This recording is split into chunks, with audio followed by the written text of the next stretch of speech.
Hello everyone, welcome back. This is a video to show you where the FRM3 module is on a Mini Cooper. This one's 2010. I think they go up to about 2014 on these models for where they are. This is on the passenger side of a right-hand drive vehicle, but they're all on the passenger side.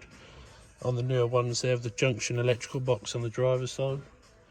This one's fairly easy. We've just got to remove this trim here and this seal. I think someone's already had a go at it before, to be honest with you.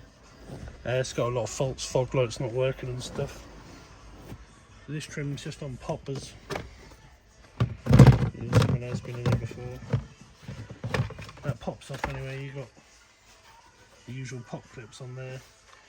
And then it slides out the other end towards the rear seat.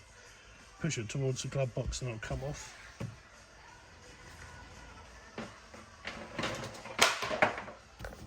That's our FRM3 module just here.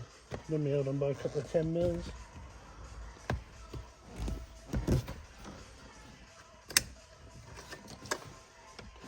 So 10 mil at the top.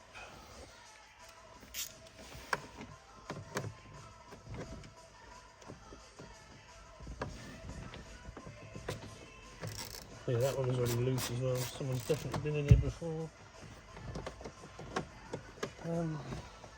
One of these sides can just be loosened a little bit and then it will slide up. I don't know what side it is.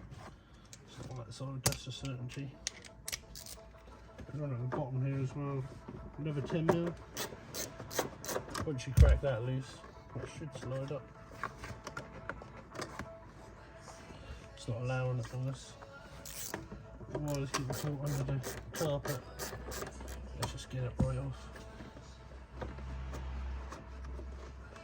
You can get these repaired. A lot of faults are indicators not working, lights not working. You get faults on the dash for certain things, central locking and stuff. Just pop off. And that is your FRM3 module on a Mini Cooper. Easy peasy. Thanks for watching. Lovely old job.